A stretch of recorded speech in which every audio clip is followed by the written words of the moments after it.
Nama mata kuliah kita telah kurikulum sekolah, bobot SKS-nya 3 SKS. Nanti tim dosen saya bersama Pak Aris, ya. Tim dosennya saya bersama Pak Aris. Terus kemudian rencana perkuliahan kita dalam satu semester, ya.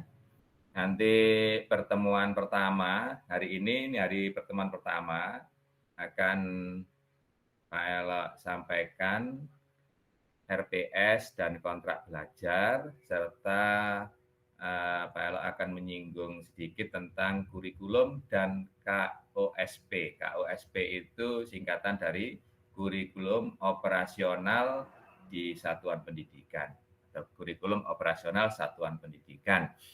Nah, baru setelah itu Pak Elo akan membagi tugas untuk perkuliahan berikutnya. Tolong nanti PJ siap-siap temennya 28 ini dibagi menjadi 6 kelompok, ya. Dibagi menjadi 6 kelompok.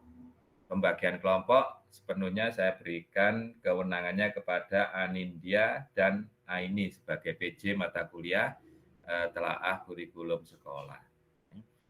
Nah, seperti tadi Pak Elo sampaikan, minggu depan perkuliahan kedua ini masing-masing kelompok sudah mulai menyajikan atau mempresentasikan hasil kajian terhadap panduan KOSP atau kurikulum operasional satuan pendidikan dan regulasi terkait KOSP. Nah, ini nanti pertemuan kedua itu 6 kelompok ini akan Pak Elo minta secara serial, ya, presentasi sesuai dengan tugas kelompoknya. Karena ada banyak regulasi yang akan dikaji, maka nanti akan Pak Elo bagi kelompok apa mengkaji apa, ya. Namun demikian, setiap regulasi Pak Elo pastikan ada lebih dari satu kelompok yang akan mengkaji supaya masing-masing nanti bisa saling mengcompare pada saat temannya presentasi. Kalau misalkan regulasi satu, kelompok satu yang presentasi, maka kelompok lain yang juga mengkaji regulasi itu menjadi kelompok pembahasnya, ya, menjadi kelompok pembahas, tidak presentasi tapi menjadi kelompok pembahas, tetapi tetap harus menyiapkan PPT karena nanti Pak Elo akan menunjuk siapa yang akan menyampaikan apa terkait regulasi-regulasi yang harus didiskusikan, ya. Nah, terus kemudian di pertemuan kedua ini nanti Pak Elo juga akan memberikan tugas Anda untuk menelaah contoh KUSP. Contoh KUSP itu atau contoh kurikulum operasional satuan pendidikan. Nah, karena di pertemuan kedua ini nanti Pak Elo sudah menugaskan itu, ya, dan Anda sudah tahu bahwa nanti rencana akan ada tugas itu, maka mulai hari ini nanti setelah perkuliahan ini, ya, karena di perkuliahan ini nanti juga akan Pak Elo ingatkan lagi, yaitu penugasan mencari contoh KUSP. Jadi Anda nanti kalau sudah berbagi siapa anggotanya siapa dalam satu kelompok, maka satu kelompok itu Pak Elo minta ada satu contoh kurikulum operasional satuan pendidikan, ya. Oke. Dan ini nanti akan mulai dipresentasikan pertemuan ketiga. Jadi nanti tugasnya akan Pak Elo jelaskan terkait kurikulum operasional satuan pendidikan yang sudah Anda dapatkan itu mau diapakan, ya. Sudah barang tentu karena ini mata kuliahnya telah kurikulum, maka Anda nanti akan saya minta menelaah. Jadi menelaah kurikulum satuan pendidikan itu sekolah, terserah nanti Anda mau bisa mendapatkan file kurikulumnya sekolah mana, silakan. Anda boleh kembali ke gurunya waktu di SMP dulu untuk pinjam kurikulum di sekolahnya, ya, itu akan lebih bagus. Kalau misalkan ke sana kemari tidak ada sekolah yang boleh meminjamkan kurikulumnya, Anda alternatif terakhir bisa browsing di internet untuk mencari contoh KOSP ya. Karena nanti poin terpentingnya adalah Anda harus bisa menelaah kurikulum itu. Nah, untuk bisa menelaah, Anda harus betul-betul memahami regulasi-regulasi termasuk panduan KOSP ya, yang itu akan kita diskusikan di pertemuan kedua. Ya. Nah, sehingga nanti pertemuan kedua itu materinya, hasil diskusinya kita pakai bahan untuk mengkaji atau menelaah KOSP atau kurikulum operasional satuan pendidikan ya yang sudah Anda dapatkan. Kemudian hasil telaahnya dipresentasikan, nanti didiskusikan, kita berikan umpan balik terhadap hasil presentasi masing-masing kelompok. Ya. Pertemuan ketiga, nanti yang akan tampil kelompok 1, 2, dan 3. Yang ditampilkan adalah hasil telaah terhadap kurikulum operasional satuan pendidikan yang sudah Anda dapatkan nanti. Pertemuan keempat, yang bertugas untuk presentasi adalah kelompok 4, 5, dan 6. Yang dipresentasikan sama, yaitu kurikulum operasional satuan pendidikan yang sudah diperoleh masing-masing kelompok. Kalau nanti Anda masing-masing kelompok tidak bisa mendapatkan informasi dari sekolah, apakah di tempat Anda waktu dulu sekolah di SMP, ataukah Anda punya kenalan, mungkin ibunya, ayahnya, mbaknya, bulenya, budenya, atau siapa saudaranya yang sebagai guru, nah bisa minta tolong untuk memperoleh kurikulum di sekolah masing-masing. Itu pasti tidak sama. Tetapi kalau kemudian Anda ambil dari internet, pastikan koordinasi lintas kelompok supaya kurikulum yang diunduh dari internet itu kelompok satu dan kelompok yang lain tidak sama.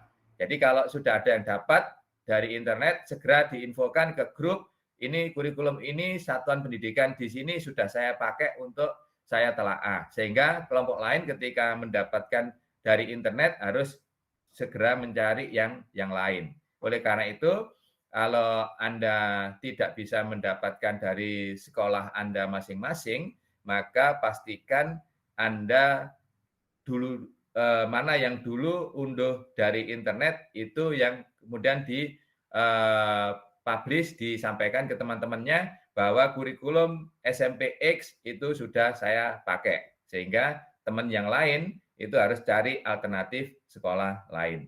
Oke. Ini pertemuan 1 sampai pertemuan 4, nanti yang bertanggung jawab untuk mengawal Pak Elok sendiri, tetapi tidak menutup kemungkinan untuk perkuliahan bisa jadi Pak Aris gabung, silahkan, tidak apa-apa ya, tidak masalah. Tetapi ini hanya masalah pembagian tugas supaya nanti isi di jurnal, di jurnal perkuliahan itu dosennya siapa, Anda juga seandainya ada jurnal offline yang harus diisi, maka pertemuan 1, 2, 3, 4 itu yang bertanggung jawab nanti Pak Elok.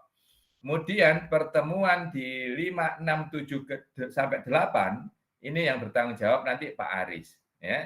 Yang bertanggung jawab Pak Aris.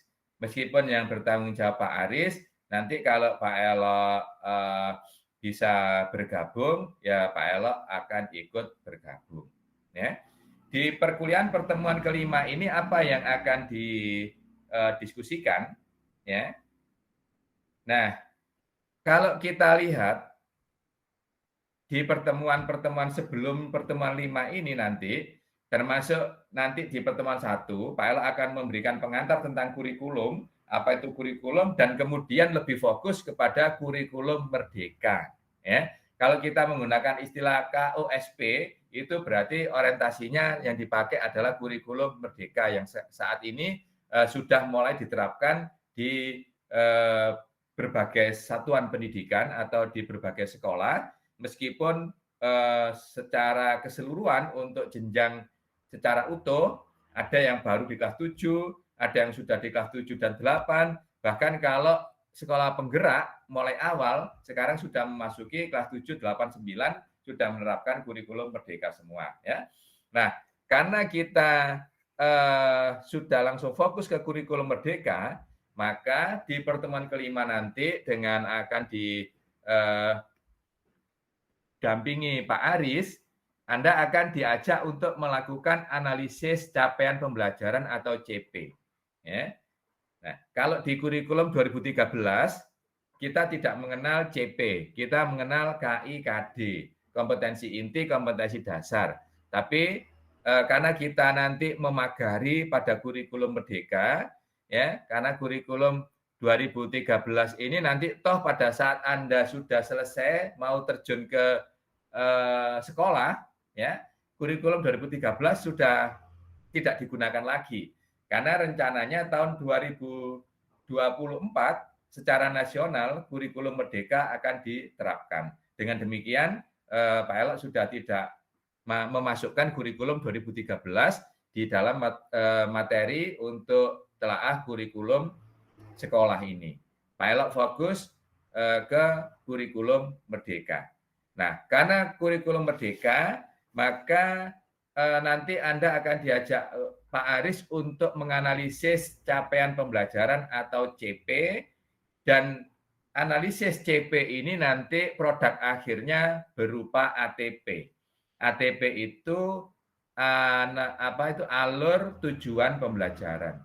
Jadi dari CP itu dianalisis, di breakdown menjadi beberapa TP, kemudian TP atau tujuan pembelajaran itu diurutkan sesuai dengan apakah itu kompleksitas materinya, apakah pohon ilmu, setara struktur, urutan penyampaiannya, sehingga setiap guru menyajikannya bisa saja berbeda-beda, dan setiap guru kemudian bisa menghasilkan ATP. ATP ini produk diskusi guru dalam satuan pendidikan. Dengan demikian, dalam kurikulum merdeka, ATP, satuan pendidikan A, sekolah A dan sekolah B, ATP-nya bisa berbeda. Ya. Nah, untuk menghasilkan ATP ini nanti Anda tetap masih berada di kelompok. Anda berada di kelompok, diasumsikan Anda satu kelompok itu adalah guru di sekolah tertentu. Ya.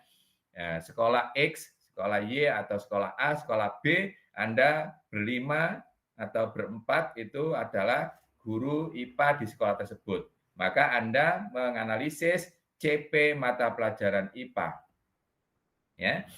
Nah, setelah nanti Pak Aris akan memberikan pengantar untuk workshop penyusunan ATP, tugas Anda berikutnya adalah mulai bekerja.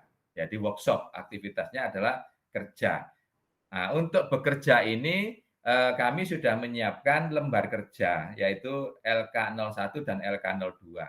Jadi nanti ini di materinya Pak Aris, LK01 dan LK02 akan diberikan kepada Anda, supaya Anda pada saat bekerja jelas panduannya, ya, apa yang harus dihasilkan, ya ini dipandu dengan menggunakan LK01 dan LK02 nanti oleh Pak Aris, ya. Produk akhirnya berupa ATP. ATP yang sudah dihasilkan berikutnya adalah didiskusikan dan dipresentasikan. Ya. Nah, karena ada 6 kelompok, maka seperti di pertemuan sebelumnya, pembagian tugas untuk presentasi, kelompok 1, 2, dan 3 itu di pertemuan 6, kemudian kelompok 4, 5, dan 6 di pertemuan ke-7. Yang dipresentasikan apa? ATP hasil diskusi atau hasil kerja setiap kelompok masing-masing. Dengan demikian nanti ATP kelompok 1, kelompok 2, kelompok 3 bisa jadi berbeda. Yang penting nanti Anda harus bisa memberikan rasionalnya, argumentasinya, kenapa kok seperti itu urutannya. Ya. Oke. Nah, baru nanti setelah presentasi ATP, maka setelah pertemuan ke-8 ada UTS berupa tes tulis nanti, UTS-nya tes tulis, ya. Jadi karena materinya tidak banyak, materinya tadi ada telaah kurikulum, operasional satuan pendidikan, ada penyusunan ATP, berarti di dalam ujian tengah semester materinya ya berkisar seputar pada bagaimana menelaah kurikulum operasional satuan pendidikan dan bagaimana menghasilkan ATP, termasuk kalau kemudian ada ATP, Anda bisa menelaah, mengkritisi ATP ini sudah sesuai atau belum secara regulasi, termasuk secara teoritis yang sudah kita bahas di dalam perkuliahan ini. Ya. Oke, nah di dalam perkuliahan pertemuan ke-6 dan ke-7, di sana ada jendolan yang berbunyi info pembagian tugas individu, dalam kurung LKPD. Ini artinya setiap kelompok nanti setelah menghasilkan ATP dalam kelompok itu, maka ATP itu nanti dibagi di dalam anggota kelompoknya. Ya, karena ATP itu alur tujuan pembelajaran, berarti ada banyak tujuan pembelajaran. Nah, tujuan pembelajaran itu selanjutnya dibagi menjadi dibagi ke dalam anggota kelompok itu. Nah, tugas anggota kelompok ini sudah mulai bekerja secara individu untuk menghasilkan LKPD. Ya. Apa itu LKPD? Lembar kerja peserta didik. Ya. Kalau di pertemuan 5 ada LK01, LK02, ini LK untuk Anda bekerja. Tetapi tugas berikutnya yang harus Anda lakukan adalah menghasilkan lembar kerja peserta didik. Jadi dari tujuan pembelajaran itu nanti kalau mau dicapai, kira-kira memerlukan lembar kerja seperti apa? Nah, itulah tugas Anda untuk menghasilkan LKPD-nya sesuai dengan tujuan pembelajaran yang sudah dimandatkan oleh teman-teman di kelompok Anda. Ini kalau sudah ini, saya serahkan kepada masing-masing anggota kelompok untuk berbagi siapa dapat TP apa. Kalau sudah dapat TP dibagi, maka tugas individu adalah menyelesaikan tugas dan tanggung jawabnya untuk menghasilkan LKPD terkait tujuan pembelajaran tertentu yang dimandatkan oleh tim di kelompok itu kepada Anda masing-masing. Ya. Oke. Dan itu mulai dikerjakan LKPD ini setelah UTS, setelah pertemuan ke-8. Dengan demikian, pertemuan ke-9 dan seterusnya ini perkuliahan kita akan berputar atau bergelut dengan menghasilkan LKPD. Ya. Nah, pertemuan 9 Anda sudah langsung mengembangkan LKPD. LKPD nanti ada dua macam. Ketika Anda dapat bagian TP, Anda kemudian mengidentifikasi tujuan pembelajaran saya ini mana yang akan saya buatkan LKPD-nya untuk non-praktikum dan mana yang akan saya buatkan LKPD praktikum. LKPD non-praktikum itu ya semacam aktivitas, apakah bentuknya LKPD teka-teki silang, apakah bentuknya kuis, ya, apakah bentuknya soal-soal yang kemudian menjodohkan, ya. Nah, dikemas yang menarik, yang itu pokoknya tidak memerlukan aktivitas laboratorium, ya. Nah, ini namanya LKPD non praktikum. Nah, tugas Anda selain membuat LKPD yang nanti dipakai oleh siswa untuk bekerja, Anda juga harus melengkapi dengan LKPD edisi guru. Jadi LKPD-nya ada dua versi. Versi pertama LKPD edisi siswa, versi kedua edisi guru. Yang paling enak Anda membuat edisi guru, nanti edisi guru itu jawabannya dihilangkan menjadi edisi siswa. Edisi guru itu sebenarnya adalah LKPD yang dilengkapi dengan jawaban. Dah. Ya. Artinya apa? Artinya ketika Anda membuat LKPD, berarti Anda harus juga mengerjakan LKPD itu. bagaimana Anda akan menghasilkan edisi guru kalau LKPD yang Anda buat Anda sendiri tidak bisa mengerjakan, ya. Maka nanti teknisnya Anda menghasilkan LKPD itu adalah LKPD edisi guru. Kemudian kalau mau dipakai untuk siswa, maka yang ada jawabannya diganti titik-titik atau space kosong dan ini nanti diberi nama, di-rename menjadi edisi siswa. Ya. Kesempatan mengembangkan LKPD itu selama 1 bulan. Ya. Pertemuan 9, 10, 11, 12. Jadi di pertemuan 9, 10, 11, 12 ini sifat perkuliahannya nanti adalah progress report atau progress check. Ya, progress check. Nanti pertemuan 9 Anda sudah mulai bisa menunjukkan LKPD non praktikum itu tujuan pembelajaran yang mana saja, sudah apa yang sudah dikerjakan, tujuan mana yang sudah dikerjakan, mana yang belum, ini akan dicek satu persatu, ya, baik oleh Pak Aris maupun saya kalau bisa bergabung. Di sana ditulis ada 2 nama, ada Pak Aris dan ada Pak Elok, karena nanti kalau sudah sudah spesifik terkait ke menghasilkan LKPD ini, pasti di IPA itu LKPD-nya ada yang berbau fisika, ada yang berbau biologi, ya. Jadi di telaah kurikulum ini dosennya Pak Aris itu background-nya biologi, Pak Elok fisika. Untuk memastikan kalau Anda mengembangkan yang LKPD fisika harus dipastikan dari sisi konsep fisikanya juga benar, ya. Nah, ini yang bertanggung jawab nanti Pak Elok. Tapi kalau terus kemudian LKPD-nya itu lebih ke biologi, maka Pak Aris yang akan membantu mengawal kebenaran konsepnya. Ya.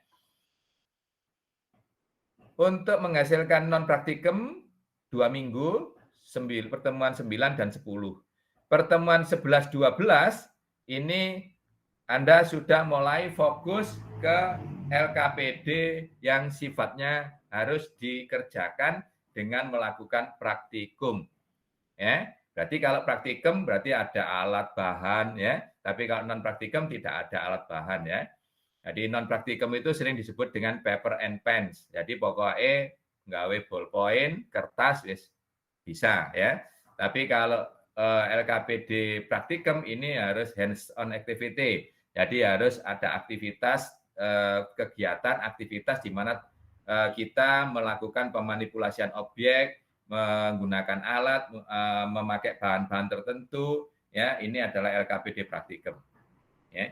Sama dengan non praktikum, untuk LKPD praktikum ini Anda juga harus menghasilkan edisi siswa dan edisi guru. Artinya apa? Kalau Anda harus menghasilkan edisi guru, maka pada saat Anda mengembangkan LKPD praktikum ini, Anda sendiri juga harus nyoba, harus mempraktekkan. Sehingga kalau harus punya data, ya. Jadi harus Anda praktekkan sehingga data Anda praktek tadi dipakai sebagai kunci dan ini adalah LKPD edisi guru. Kemudian kalau data itu isinya dikosongkan, maka misalkan tabel-tabel itu dikosongkan, maka ini menjadi edisi siswa. Ya. Nah, ini sampai pertemuan ke-12, maka dalam 1 bulan ini Anda akan bekerja full, tidak hanya pada saat perkuliahan saja, tapi di luar kuliah itu justru yang Anda harus bekerja, karena pada saat kuliah Anda tidak lagi sedang membuat LKPD, tapi pada saat perkuliahan ini tinggal melaporkan. Pak Elok dan Pak Aris tinggal melakukan progress check. Akan kami progress, ada catatan, ya, portofolio perkembangan Anda, pertemuan 9, tujuan mana yang sudah dikerjakan, LKPD-nya sampai dapat berapa persen, pertemuan 10 berapa persen, 11 berapa persen, 12 berapa persen, harusnya di pertemuan 12 harus sudah 100%. Ya. Itu 100% konteks pekerjaan Anda. Tetapi setelah itu masih ada tugas berikutnya setelah dipresentasikan. Nah, pertemuan 13 dan seterusnya, Anda mempresentasikan LKPD yang sudah Anda hasilkan. Nah, presentasinya ini nanti di pertemuan 13, 14, 15 dipakai untuk mengambil nilai UAS. Ya. Jadi tidak ada ujian akhir semester secara tertulis di mata kuliah telaah kurikulum sekolah. Ujiannya adalah ujian kinerja. Anda mempresentasikan ya apa yang sudah Anda lakukan ya, termasuk kalau LKPD praktikum Anda juga bisa jadi disuruh Pak Aris untuk mempraktekkan, termasuk misalkan saya ya bisa jadi secara acak mana yang perlu dipraktekkan. Nah, itu di dalam perkuliahan pertemuan 13, 14, 15 nanti kita akan berbagi siapa akan tampil akan ujian di pertemuan 13, siapa di 14 dan siapa di 15. Silahkan, kalau kami yang harus menjadwal boleh, kalau misalkan PJ yang menjadwal juga tidak masalah. Dan di sini dosennya sudah tidak atau lagi, tetapi dan Pak Elok dan Pak Aris. Artinya pada saat perkuliahan pertemuan 13, 14, 15 ini sudah tidak lagi pertemuan sifatnya satu kelas ini, tidak. Tetapi perkuliahannya sudah sesuai dengan jadwal ujian. Ya. Jadi nanti Pak Aris janjian sendiri dengan kelompok yang harus tampil. Sudah barang tentu yang tampil dengan Pak Aris itu yang menampilkan materi biologi. Yang tampil dengan Pak Elok itu menampilkan materi yang LKPD fisika. Ya. Oke.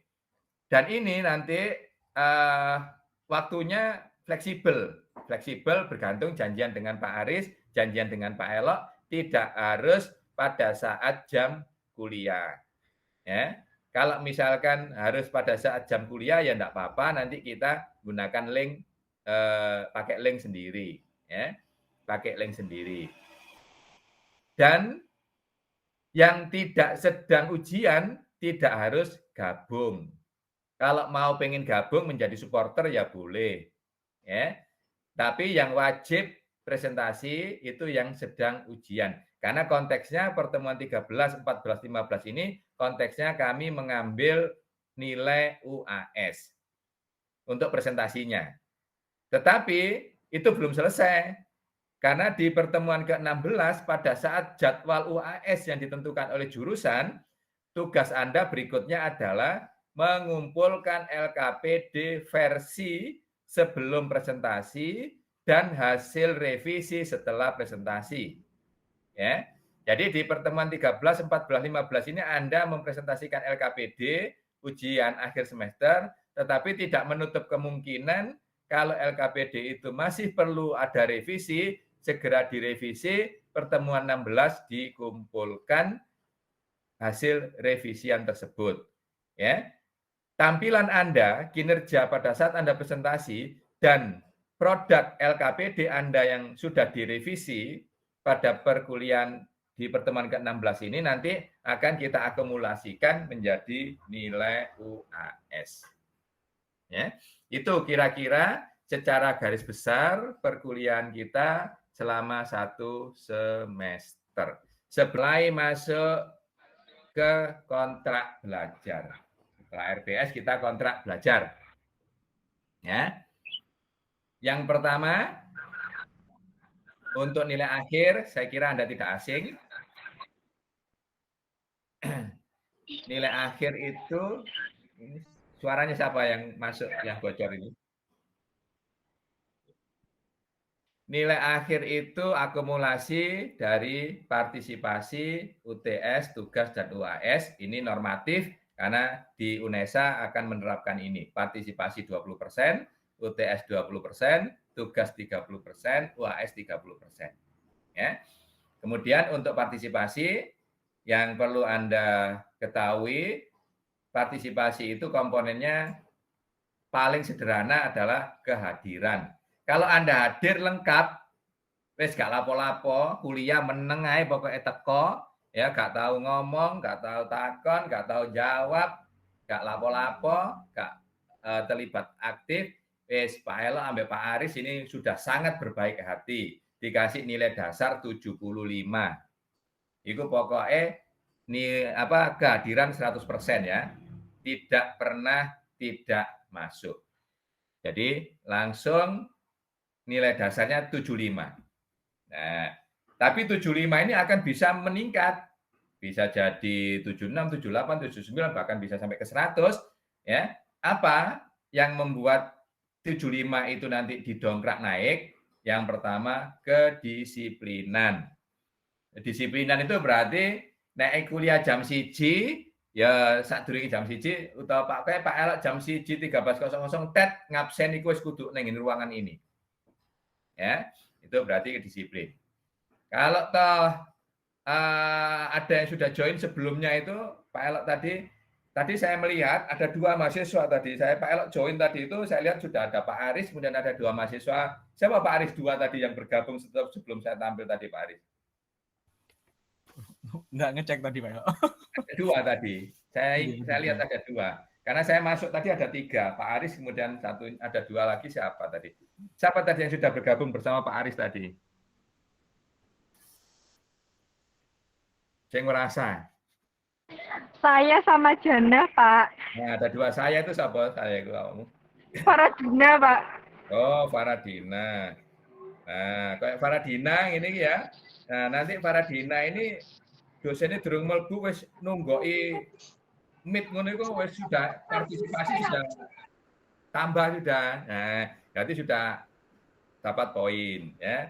Faradina. Sing sijine sapa mau Faradina? Nurfaidatul Jannah, Bapak. Nur Faidatul Jannah. Nur Faidatul Jannah itu sing nomor 2 ini ya? Bapak. Iya. Nur Faidatul Jannah. Nah, ini ki wis ana wis dapat poin ya kan. Oke. Nah, kemudian yang kedua apa? Selain kedisiplinan, aktivitas, keaktifan itu ya mau bertanya, mau berpendapat, kemudian bisa menyampaikan ide, gagasan, menjawab pertanyaan teman dan sebagainya. Dan ini nanti akan baik kepada dosen maupun terhadap sesama teman. Ya, ini juga pada saat ada temannya presentasi, ada yang perlu dikonfirmasi, ditanyakan. Nah, ini akan Pak Elok berikan catatan terhadap mahasiswa yang seperti ini ya. Jadi nanti Pak Elok, Pak Aris itu naik kuliah mesti nyekeli presensi ya. Nah, makanya kemudian kalau ada yang berbicara pasti akan dipastikan ini siapa yang berbicara supaya nanti tidak salah alamat. Nah, itu tujuannya apa? Tujuan untuk melihat partisipasinya nanti ya. Oke. Sehingga nanti Anda kalau pada saat di nilai akhir nilai partisipasinya berapa itu akan kelihatan. Terus ketok enggak, oh arek iki partisipasi ini iki sering ngomong, sering bertanya, sering berbicara, berpendapat, pasti partisipasinya akan sangat tinggi. Dan coba dicek itu ya. Model kuliahnya Pak Elok mesti seperti itu nanti. Kemudian yang tugas itu apa yang nanti masuk dalam komponen tugas? Yang pertama, hasil telaah kurikulum operasional sekolah. Ya. KOSP, kurikulum operasional satuan pendidikan. Satuan pendidikan itu istilah regulasi ya. Nah, satuan pendidikan itu kalau di bawah Kemendikbud itu sekolah. SMP ini kan sekolah menengah pertama itu kan di bawah Kemendikbud. Tapi kalau satuan pendidikan di bawah Kemenak itu nyebutnya bukan sekolah tapi madrasah. Makanya kalau di bawah Kemenak ada MTS, MA, Madrasah Aliyah, MTS, Madrasah Sanawiyah, MI, Madrasah Ibtidaiyah. Kalau di bawah Kemendikbud, SD, sekolah dasar, sekolah menengah pertama, sekolah menengah atas. Jadi kata satuan pendidikan itu sebenarnya kata bahasa regulasi ya, daripada mengatakan kurikulum operasional sekolah atau madrasah nggak enak. Satuan pendidikan itu pokoknya lembaga penyelenggara pendidikan. Ya. Lembaga penyelenggara pendidikan. itu bisa macam-macam wujudnya. Nah, kalau kita nanti batasi dalam asumsi naungan Kemendikbud, maka ya kurikulum operasional sekolah atau biasanya nanti langsung kurikulum operasional SMP Negeri 3, misalnya Merdeka Belajar. Nah, jadi langsung nyebut nama satuan pendidikannya, nama sekolahnya. Itu hasil telaah ini secara kelompok ya, secara kelompok. Nah, karena secara kelompok berarti nilai kelompok itu ya nanti akan dapat sama untuk semua anggota kelompok. Oleh karena itu pastikan di dalam anggota kelompok itu punya sumbangan bekerja dalam tim yang proporsional dan seimbang sehingga gak ono iri-irian. Ya, Pak Elo asumsikan semua punya kontribusi yang sama. Sehingga kalau nilai dari hasil telaah kurikulumnya itu tugas kelompok 1 itu dapat 80 ya 5 anggota 80. Kalau 90 ya 5 anggota 90. Nggak peduli ada anggota yang gandol atau anggota yang aktif. Oleh karena itu tugas dari Anda di dalam tim memastikan semua anggota tim punya kontribusi yang sama supaya gak iri-irian ya, gak kongkiren bahasa Jawa nih. Oke. Kemudian hasil analisis CP yaitu berupa ATP ini juga masih produk kelompok. Produk kelompok.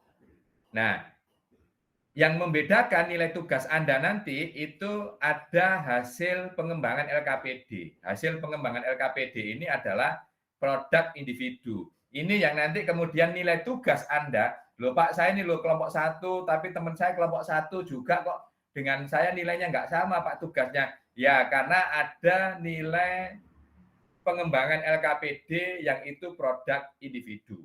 Sehingga dari produk kelompok tadi itu kalau ditambahkan dengan produk individu kemudian dibagi di rata-rata maka ketemulah tugas masing-masing individu tadi itu ya, sehingga Anda tidak perlu kemudian pada saat lihat nilai tugas saya dapat 90 teman saya kok dapat 95 ya, tugas saya dapat 80 teman saya kok dapat 90 ya. Nah berarti ada tugas individu teman Anda yang jauh lebih bagus ya. Oke.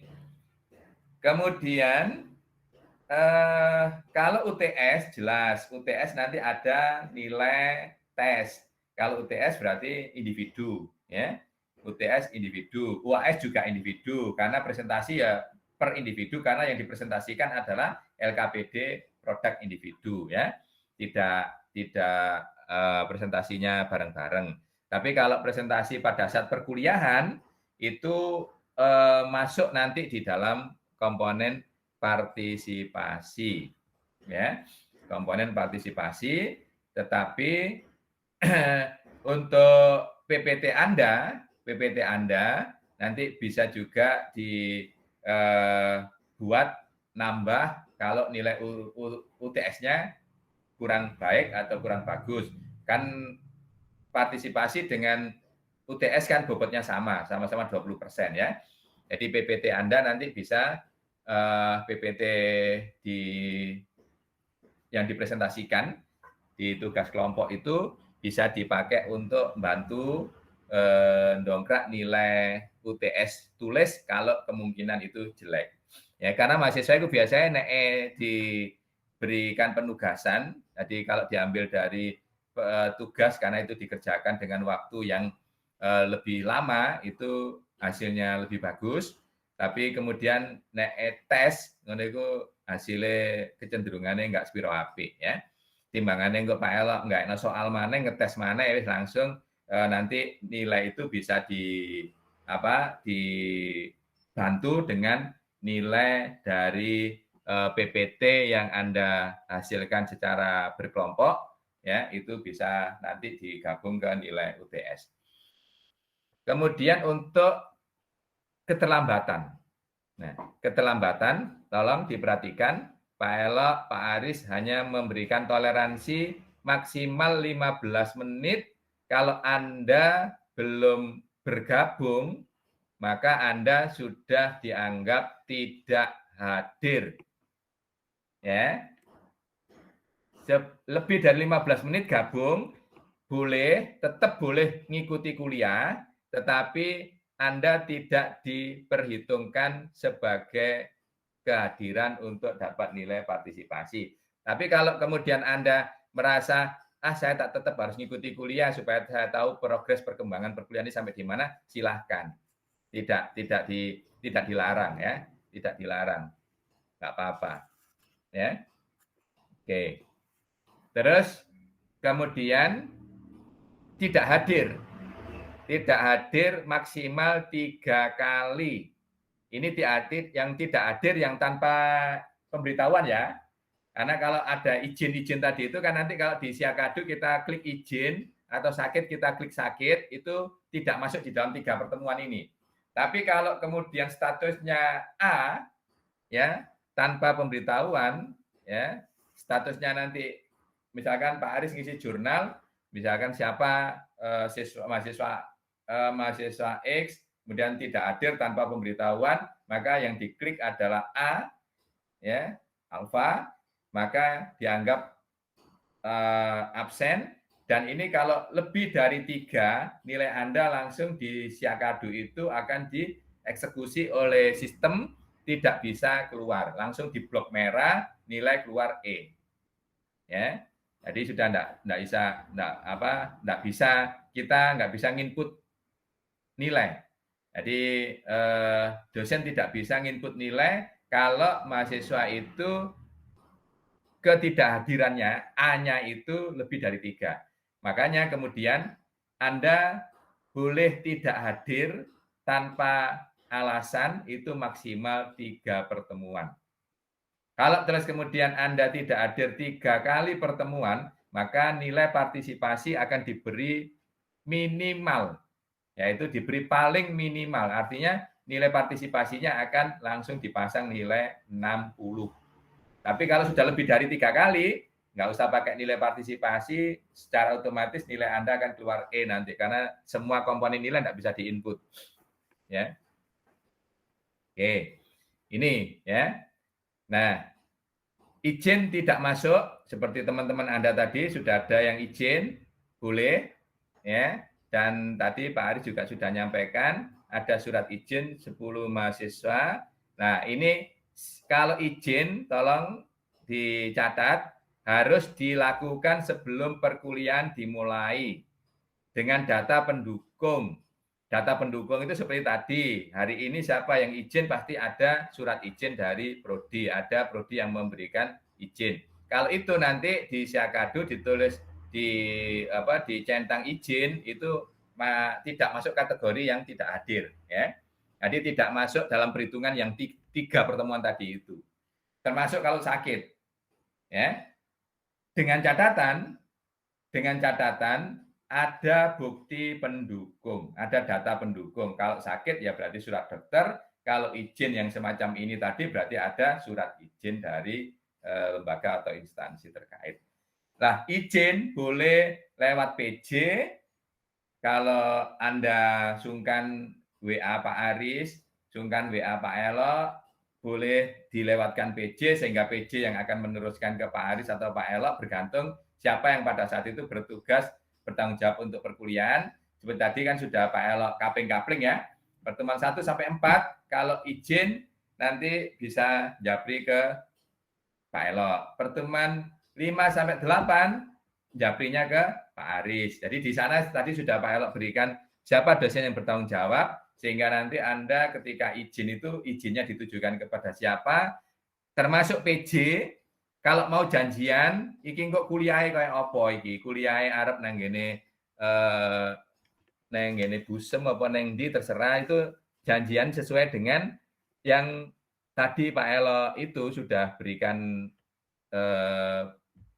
dosen yang bertanggung jawab di pertemuan keberapa ya. Oke. Itu terkait kontrak belajar. Sampai di sini ada yang mau dikonfirmasi? Saya persilahkan kalau ada yang dikonfirmasi.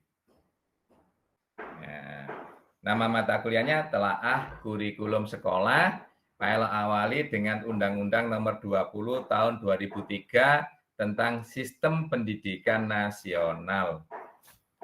Ingat saya ini dulu pernah dibahas di dasar-dasar kependidikan ya. Undang-Undang Sistem Pendidikan Nasional. Ya, Pak. Ya. Saya minta tolong Desana dibaca deh. Undang-Undang Nomor 20 Tahun 2003 tentang Sistem Pendidikan Nasional. Kurikulum adalah seperangkat rencana dan pengaturan mengenai tujuan, isi, dan bahan pelajaran, serta cara yang digunakan sebagai pedoman penyelenggaraan kegiatan pembelajaran untuk mencapai tujuan pendidikan tertentu. Oke, Gus. Itu pengertian dari kurikulum ya. Karena kita mata kuliahnya telaah kurikulum, Anda harus tahu apa sih kurikulum itu ya. Jadi kurikulum itu nanti bentuknya berupa dokumen, di mana di dalam dokumen ini berisi sebuah pedoman untuk menyelenggarakan kegiatan pembelajaran ya. Jadi semua aktivitas-aktivitas yang dirancang di dalam dokumen tersebut yang kemudian kita sebut sebagai kurikulum ini itu ujung-ujungnya adalah untuk mencapai tujuan pendidikan. Ya. Tujuan pendidikan di sini di dalam bahasa undang-undang itu tujuan pendidikan tertentu karena undang-undang ini memayungi semua pendidikan, baik mulai jenjang PAUD, pendidikan dasar, menengah, atas, termasuk pendidikan tinggi. Ya. Maka di sini dikatakan tujuan pendidikan tertentu. Nanti kalau tujuan pendidikan dasar akan beda dengan tujuan pendidikan di perguruan tinggi. Pendidikan di perguruan tinggi jelas akan berbeda dengan tujuan pendidikan di PAUD. Ya. Oke. Dengan demikian, kalau mau kita identifikasi di dalam pengertian kurikulum itu ada 4 hal yang harus kita perhatikan. Di sana ada kata kunci yaitu tujuan, kemudian ada isi dan bahan, kemudian ada cara pembelajaran, yang keempat adalah pencapaian tujuan. Jadi ada 4 kata kunci yang masing-masing itu ada kaitannya dengan regulasi-regulasi yang nanti harus Anda kaji. Nah, tujuan ini yang harus dicapai ya. Tujuan ini nanti kemudian kita kenal dengan istilah kompetensi ya. Jadi apa yang akan kita capai, apa yang akan kita pelajari itu semua dalam rangka untuk mencapai kompetensi tertentu ya.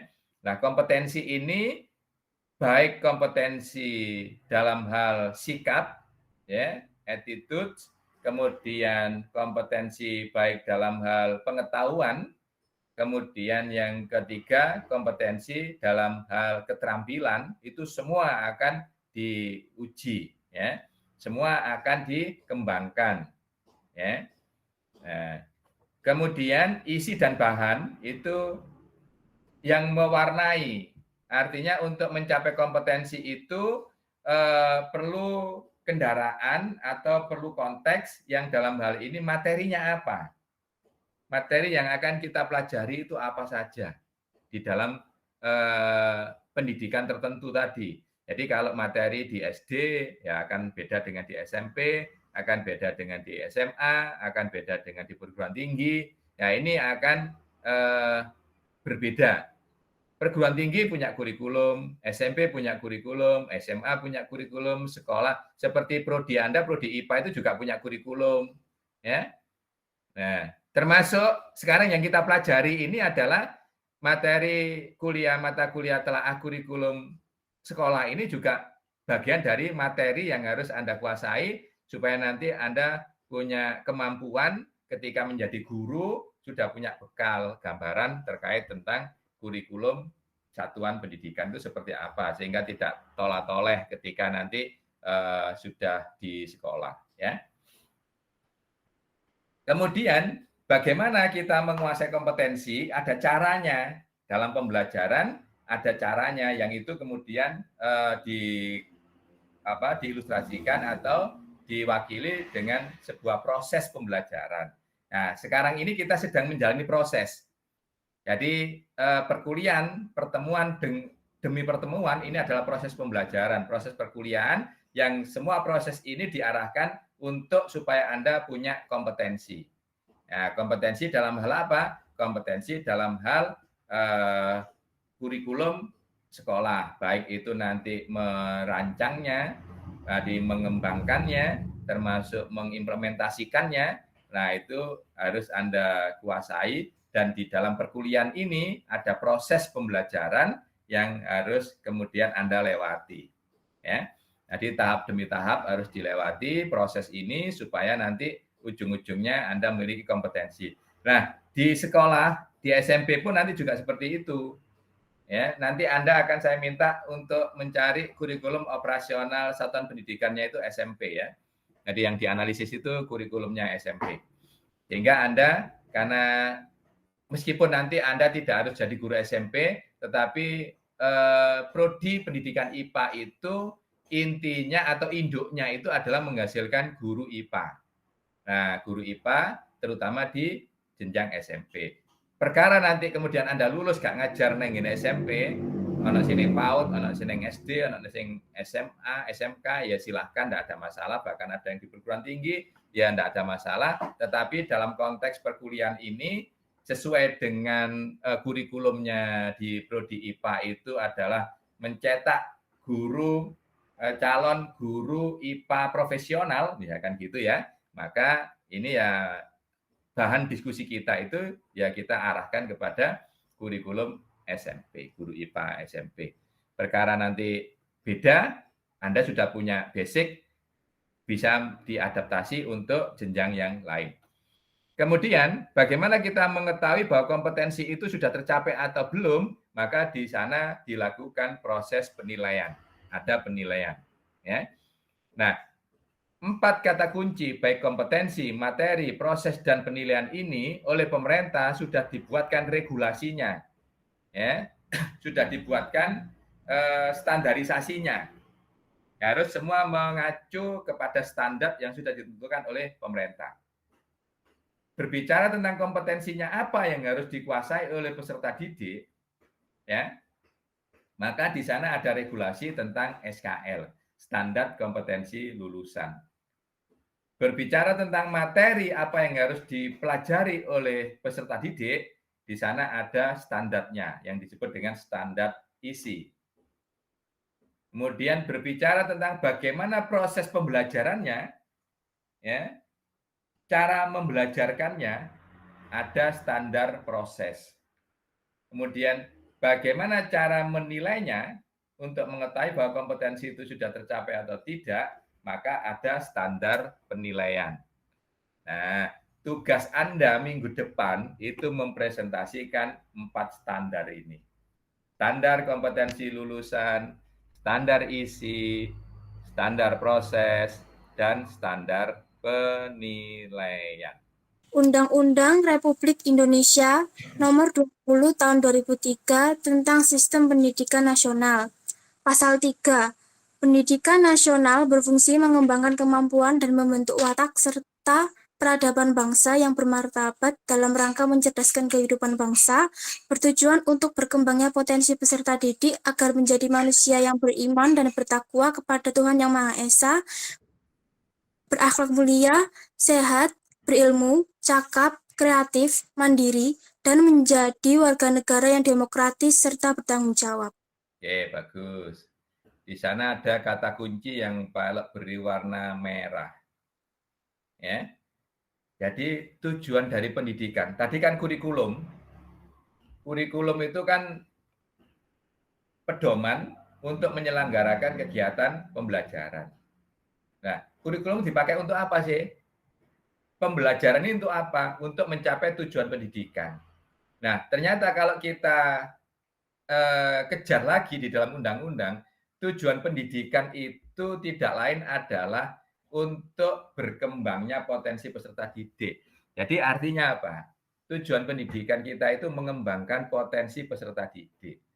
Dengan kata lain, sebenarnya manusia lahir itu masing-masing sudah punya potensi, punya bakat, ya, punya kemampuan yang melalui pendidikan itu kemampuan ini dikembangkan. Nah, tugas kita nanti sebagai seorang guru itu mengembangkan potensi peserta didik. Ya. Oke. Nah, kalau kemudian potensinya itu berkembang, nah, yang tidak kalah pentingnya diharapkan dia potensi yang berkembang ini akhirnya dia menjadi manusia yang beriman dan bertakwa kepada Tuhan Yang Maha Esa, berakhlak mulia dan seterusnya. Kata beriman dan bertakwa kepada Tuhan Yang Maha Esa itu Pak Elok cetak tebal. Karena ketika seseorang potensinya berkembang, kecerdasannya berkembang, kemampuannya berkembang, bakatnya berkembang, tapi menjadi manusia yang tidak beriman dan bertakwa kepada Tuhan Yang Maha Esa, akhlaknya tidak mulia, hancur dunia ini. Ya, kalau kita kemudian ada orang pintar, tapi kemudian dia dari sisi keimanannya itu rapuh, maka akan membuat kehancuran di muka bumi. Ya, nah tugas kita ini adalah mengembangkan potensi peserta didik. Mengapa? Kita yakini bahwa setiap manusia lahir itu oleh Yang Maha Kuasa, oleh Allah sudah diberikan potensi yang berbeda-beda. Jadi tidak ada manusia lahir di muka bumi itu yang sia-sia. Dalam kondisi apapun pasti dia punya kelebihan. Jadi Allah menciptakan makhluknya ini pasti memiliki potensi yang berbeda-beda. Ya. Nah, jadi kita tidak boleh memandang rendah orang lain karena pada dasarnya kita bisa jadi lebih menonjol di sisi yang lain, tapi di sisi yang berbeda kita kalah dengan orang atau teman kita. Ya, jadi kita tidak boleh kemudian membandingkan kemampuan sesama peserta didik. Karena pada prinsipnya setiap manusia lahir di muka bumi itu diciptakan dengan keunggulan atau dengan keistimewaan, dengan potensi yang berbeda-beda. Tapi potensi itu bisa berkembang, bisa tidak, bergantung pada lingkungan yang mempengaruhi. Bergantung kita nanti sebagai seorang guru, bagaimana membuat anak didik kita itu yang pada prinsipnya dia sudah memiliki faktor bawaan yang positif tadi itu supaya bisa dikembangkan. Nah, lanjutkan. Nah, tugas Anda itu sebenarnya apa tadi itu tugas kita sebagai seorang guru?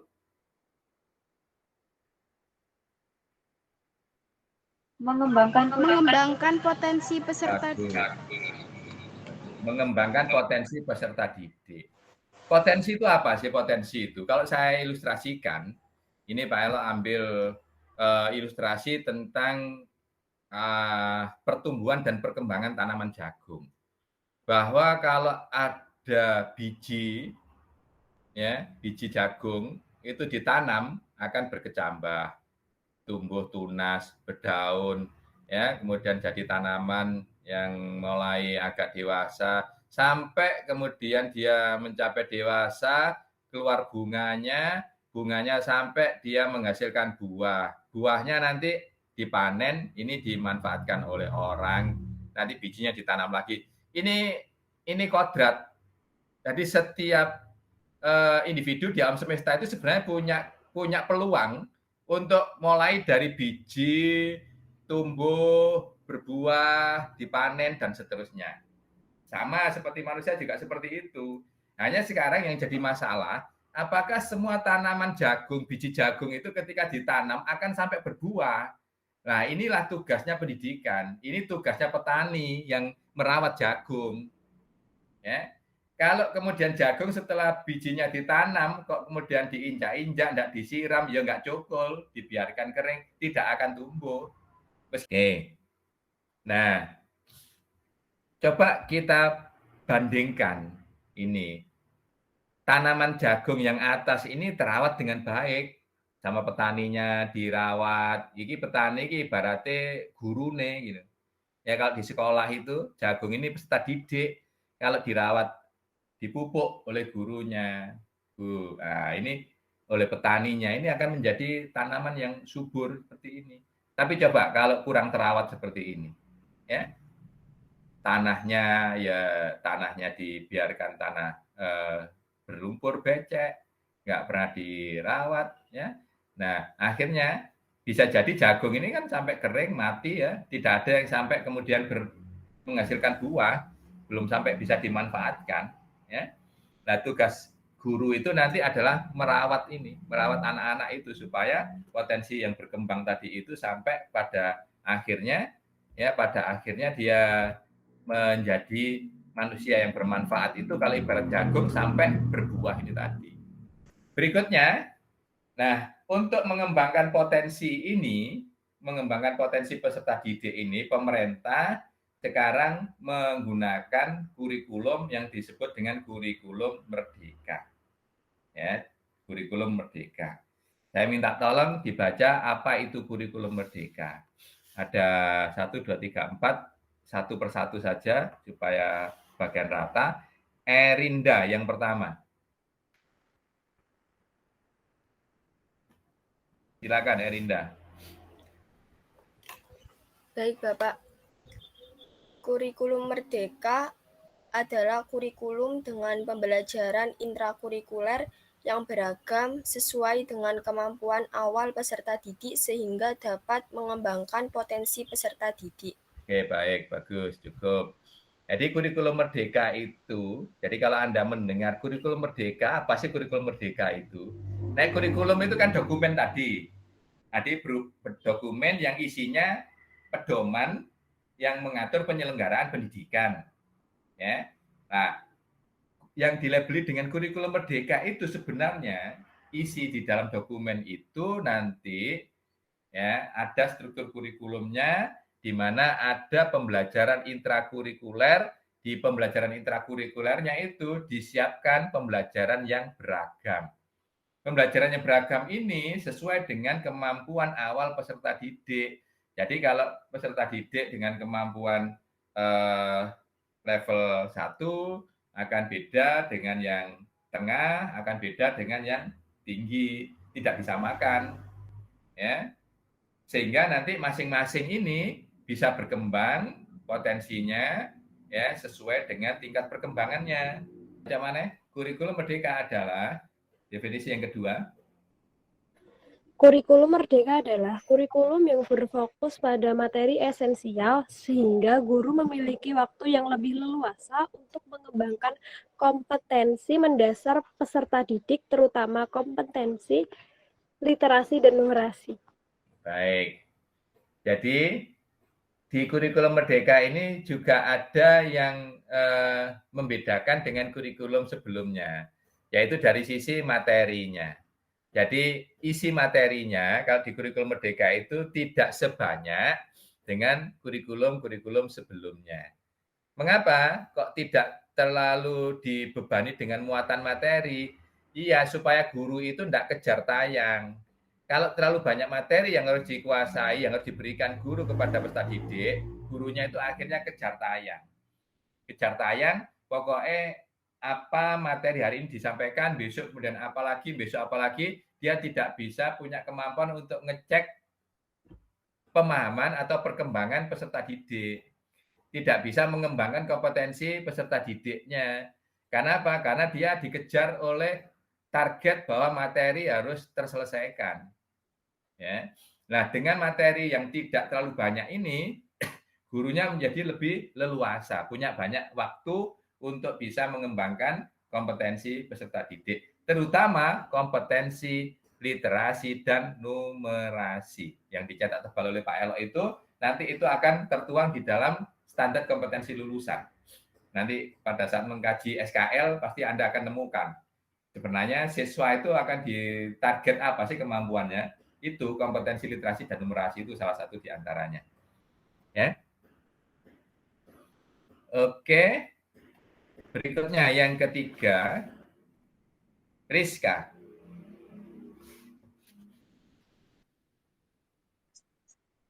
Baik, Bapak. Kemudian yang ketiga yaitu kurikulum yang memberikan porsi khusus untuk proyek penguatan profil pelajar Pancasila, sehingga proyek tersebut tidak harus terikat pada konten mata pelajaran. Ya, baik.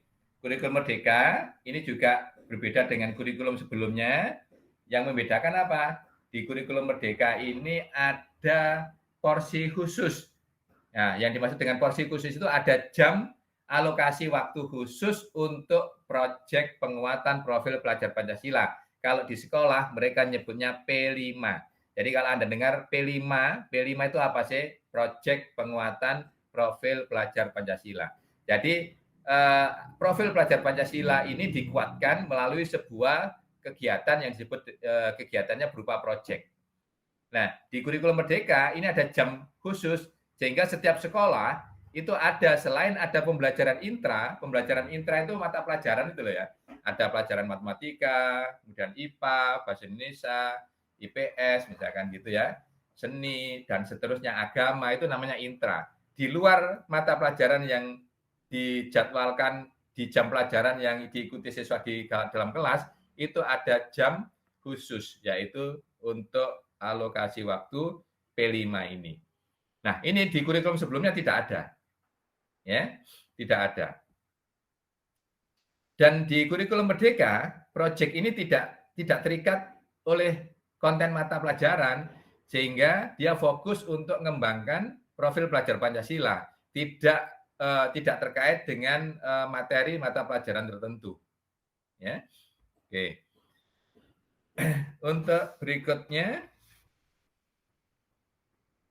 silakan Alifa. Dibaca Alifa yang keempat. Sorry, Alifatul lewati tadi sudah bertanya. Enggak apa, wis tahu ngomong. Sing durung tahu ngomongnya. Nur S. Nur. Oke. Kurikulum yang memberikan porsi lebih besar pada proses asesmen formatif daripada asesmen sumatif dengan mengutamakan pemberian umpan balik dalam pembelajaran. Ya, baik. Itu nanti akan kita dalami di mata kuliah asesmen. Ya. Kebetulan dosennya sama, Pak Aris dengan Pak Elok juga nanti asesmen. Jadi kalau di asesmen itu selama ini kalau guru itu penilaiannya atau asesmennya itu lebih fokus kepada sumatif, yang kalau di kurikulum Merdeka itu menekankan pada formatif. Ya. Apa itu sumatif, apa itu formatif, nanti akan kita dalami di mata kuliah asesmen, tetapi secara garis besar yang dimaksud dengan asesmen formatif ini itu diberikan porsi lebih besar, yaitu kata kuncinya adalah pemberian umpan balik. Ya, pemberian umpan balik. Jadi kalau kemudian siswa mengerjakan sesuatu itu tidak hanya kemudian diberikan nilai untuk menghasilkan nilai rapot, tetapi dipakai dasar untuk meningkatkan kinerja siswa, yaitu dengan diberikan umpan balik. Ya, oke. Sama nanti ketika Anda presentasi, pasti akan ada refleksi, ada umpan balik. Umpan balik itu tujuannya adalah supaya Anda bisa meningkatkan kompetensi Anda dengan masukan-masukan itu, kemudian Anda menyadari bahwa ini masih perlu ditingkatkan, kemudian Anda berusaha untuk merevisi, maka di sana akan terjadi peningkatan kompetensi atau kemampuan Anda. Ya. Dan ini juga berlaku untuk peserta didik. Oke. Di kurikulum Merdeka tadi, ya, kurikulum Merdeka tadi ada poin yang ketiga. Tadi kan Pak Elok katakan ada proyek penguatan profil pelajar Pancasila. Ini di kurikulum sebenarnya tidak ada. Ya, ini menjadi penciri kurikulum Merdeka itu ada proyek penguatan profil pelajar Pancasila.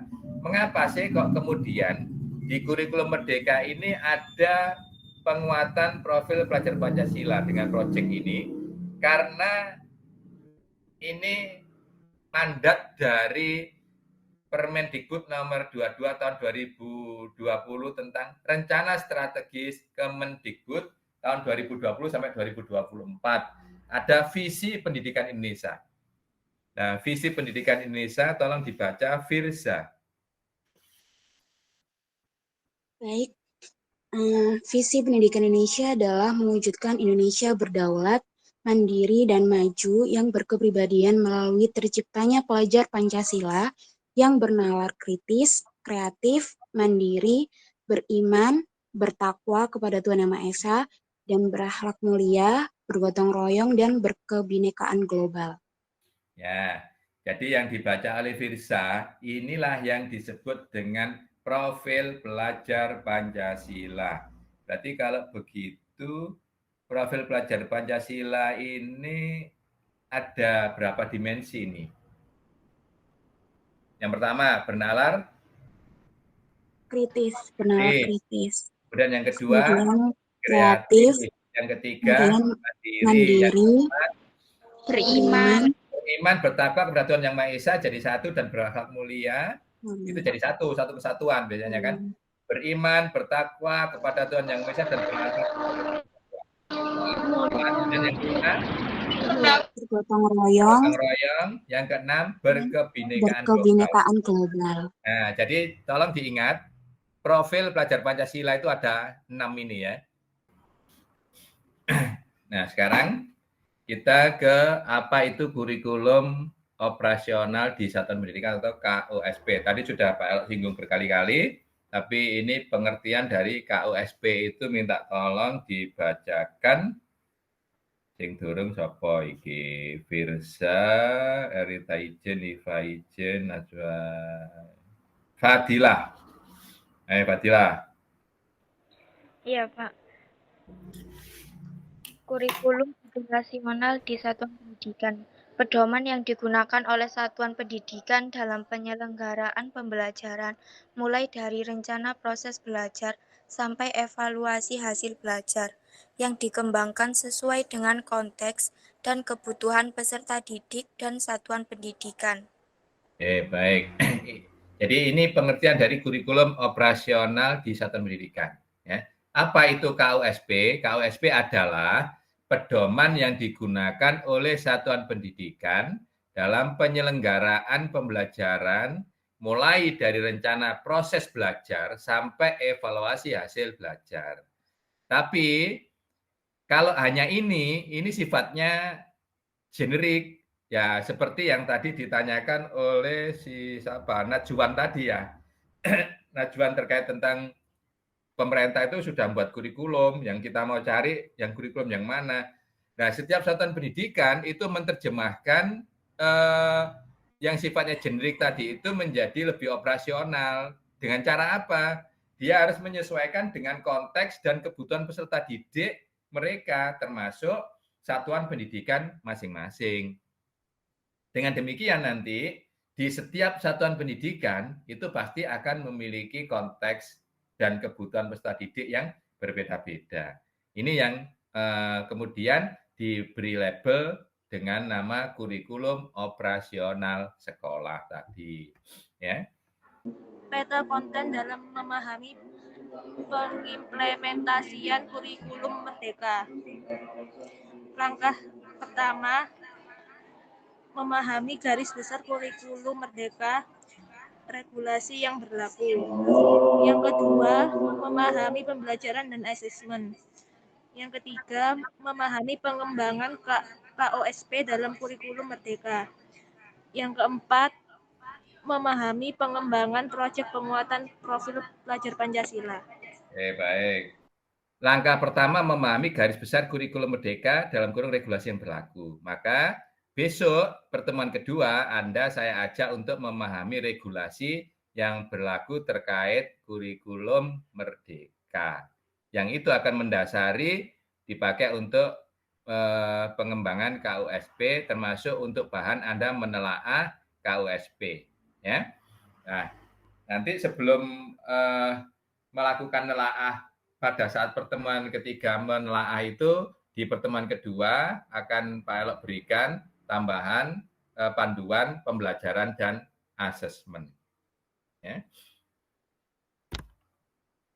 Dengan demikian, bahan diskusi atau presentasi untuk minggu depan, ya, tolong nanti diperhatikan ini terkait pembagian kelompoknya. Tadi ada 4 standar. standar kompetensi lulusan, standar isi, standar proses, dan standar penilaian. Plus Pak Elok berikan panduan untuk pengembangan kurikulum operasional di satuan pendidikan. Nah, pembagian untuk mengkaji regulasi-regulasi ini, kelompok 1, 2, dan 3 mengkaji Permendikbud nomor 5 tentang SKL dan standar isi. Kemudian kelompok 4, 5, dan 6 nanti mengkaji Permendikbud nomor 16 dan 21, yaitu tentang standar proses dan standar penilaian. Nah, sedangkan untuk kurikulum operasional di satuan pendidikan, panduan pengembangannya ini, semua kelompok harus mengkaji. Nah, jadi semua kelompok harus mengkaji panduan pengembangan kurikulum ini. Tugas 1, sebelum Anda mengkaji regulasi-regulasi, ini hanya segera mengingatkan supaya siap-siap sejak awal, tolong mencari contoh dokumen KOSP ya. Ini tugas kelompok. Seperti tadi yang Pak Elok sampaikan, boleh mengunduh dari internet atau memperoleh dari guru, khususnya Waka urusan kurikulum SMP. Upayakan kalau dari sekolah jangan minta print out-nya, tapi minta filenya, karena nanti pada saat dianalisis harus diberikan catatan-catatan di bagian-bagian yang perlu ditelaah, diberikan analisisnya tadi. Ya. Oke, itu saya kira untuk pertemuan pertama pada sore hari ini.